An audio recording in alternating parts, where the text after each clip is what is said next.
இத்தாலியின் வடகிழக்கு பகுதியில் அமைந்துள்ளது வெனிஸ் நகரம். கடலிலிருந்து மணல் திட்டுகளால் பிரிக்கப்பட்ட 118 தீவுகளை உள்ளடக்கியதுதான் இந்த வெனிஸ். இவற்றை சுற்றி கடல் உப்பு நீர் கால்வாய்களாக ஓடுகிறது. தீவுகளில் அமைந்த நகரங்களை இணைக்க 100க்கும் அதிகமான பாலங்கள் இருக்கின்றன. வெனிஸின் 80% பகுதிகள் தண்ணீரில் சூழ்ந்திருக்கிறது. அதனால் தண்ணீரில் மரத்தால் பரணமைத்து அதன் மீது கட்டிடங்களை எழுப்பியுள்ளனர். லிடோ என்ற தீவு மட்டும் கொஞ்சம் கூடுதலான நிலப்பகுதிகளை கொண்டது. 10 மைல் நீளம் கொண்ட லிடோ தீவில் 2 கடற்கரைகள் உள்ளன. அவற்றின் எதிரே ஆடம்பர ஓட்டல்கள் உள்ளன. வெனிஸில் இங்கு மட்டுமே தெருக்களில் கார் ஓட்ட இயலும். மற்றபடி எங்கும் படகு போக்குவரத்து தான். இது 5ஆம் நூற்றாண்டிலிருந்து மக்கள் வாழும் நகரமாக விளங்குகிறது.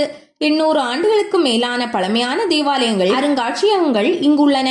இவற்றை ரசிக்கத்தான் சுற்றுலா பயணிகள் வருகை புரிகின்றனர். தண்ணீர் சூழ்ந்த மிதவை நகரம் என்றாலும் இங்கிருக்கும் கால்வாய்களில் நீந்த அனுமதி கிடையாது. வெனிஸின் மொத்த நீளம் 49 கிலோமீட்டர், அகலம் 13 கிலோமீட்டர். வருடா வருடம் வெனிஸின் வடக்கு பக்கம் 2 முதல் 3 மில்லிமீட்டரும், தெற்கு பக்கம் 3 முதல் 4 மில்லிமீட்டரும் மூழ்கி வருவதாக கணக்கெடுத்துள்ளனர். இந்த ரீதியில் போனால் 2100 நகரம் மூழ்கிவிடும் என்பது பலரின் கருத்து.